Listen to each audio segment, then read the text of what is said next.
चलिए स्टार्ट करते हैं आज एक फिर नए वीडियो के साथ, नए इन्फॉर्मेशन के साथ।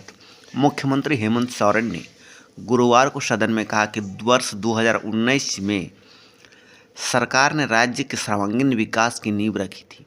अब बिल्डिंग खड़ी करनी। वर्ष 2019 में इस राज्य में परिवर्तन शुरू हुआ था। अब हर दिन विकास का एक नया अध्याय से जुड़ेगा। श्री सोरेन गुरुवार को विधानसभा में राज्यपाल के अभिभाषण पर सरकार की ओर से अपनी बातें रखे थे।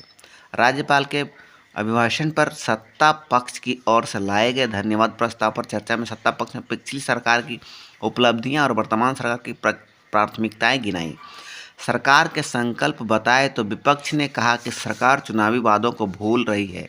हम अंकगणित के पिछड़ गए हैं लेकिन वॉश आउट नहीं हुए। मुख्यमंत्री ने कहा कि राज्य में जमीनी स्तर पर काम होगा। यह प्रोजेक्ट बिल्डिंग से नहीं, गांव से चलने वाली सरकार होगी।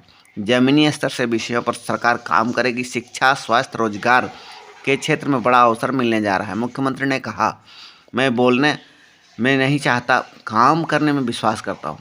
लंबी लकीर खींच दूंगा। विपक्ष परस्पर सहयोग करेंगे। हमने राजधानी में कई फ्लाईओवर बनवाया, कई पर काम चल रहा है। मुख्यमंत्री ने कहा कि झारखंड देश का सबसे पिछड़ा राज्य है।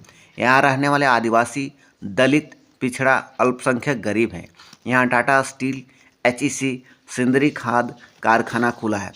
यह समझ के परे है कि झारखंड में कौन सा अभिशाप मिला है कि यहाँ के लोग भूमिहीन, विस्थापित, बेरोजगार होने लगे हैं। हम आदिवासी अलग राज्य की मांग करते रहे लेकिन वर्ष 2000 में हमें अलग राज्य मिला। सामंती सोच वाले लोग कहते रहे कि क्या आदिवासी लोग इस राज्य को चला पाएंगे। संघर्ष हमें करना पड़ा।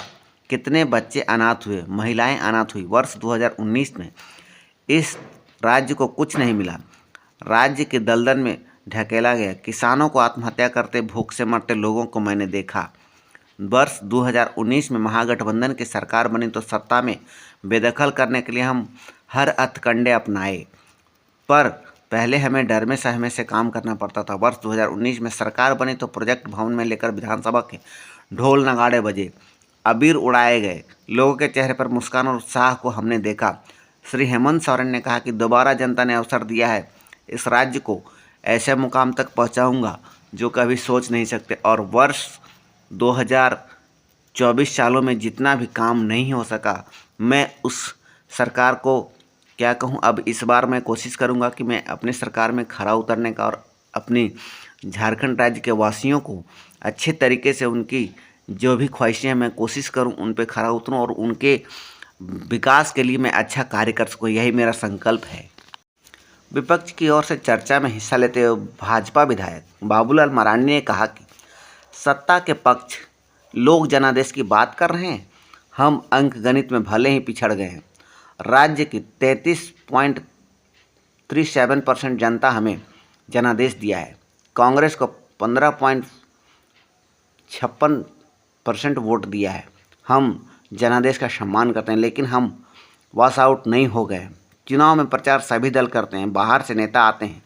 असम के मुख्यमंत्री भी आए, वह सदन का हिस्सा नहीं है लेकिन असम के मुख्यमंत्री के खौफ में सत्ता पक्ष जी रहा है। मणिपुर के बात होती है, बगल में पश्चिमी सिंहभूम में गुदड़ी में सेंदरा हो गया। पुलिस अपना काम नहीं कर रही, लोग कानून को अपने हाथ में ले रहे। मंत्री तक गुदड़ी नहीं गए। उन्होंने कहा कि राज्य में डेमोग्राफी बदल रही है, आदिवासियों की संख्या घट रही है। ऐसा क्यों हो रहा है। श्री बाबूलाल मरांडी ने CGL परीक्षा से संबंधित CBI की जांच के लिए भी उन्होंने कहा कि चुनाव में 3200 रुपये क्विंटल चावल खरीदने की बात कही गई। अब 2400 रुपये ही दिए जा रहे हैं। मैया सम्मान योजना को लेकर महिलाएं आशंकित हैं। DC ने आदेश दिया है कि गलत तरीके से पैसे ट्रांसफ़र हुए हैं, खाते से वसूली की बात कर रहे हैं। हम लोग एक पैसा वापस नहीं देंगे। ऐसी गलती जिसने की है उस पर कार्रवाई हो। अब हमें देखना है कि झारखंड सरकार जो प्रेजेंट में हैं, मुख्यमंत्री हेमंत सोरेन, वो क्या मैया सम्मान योजना को कितने दिनों तक चला पाते हैं, सही से चला पाते हैं या सिर्फ मजाक बना के रहेगा। ये विपक्ष सरकार की ओर से दावेदारी की गई है। अब देखते हैं आगे क्या होता है। तो बने रहिए मेरे इस चैनल के साथ और नए नए इन्फॉर्मेशन को आप जानते रहिए। धन्यवाद। अगर आप मेरे इस चैनल पर नए आए हैं तो मेरे चैनल को सब्सक्राइब करना, लाइक करना, कमेंट करना ना भूलें। धन्यवाद।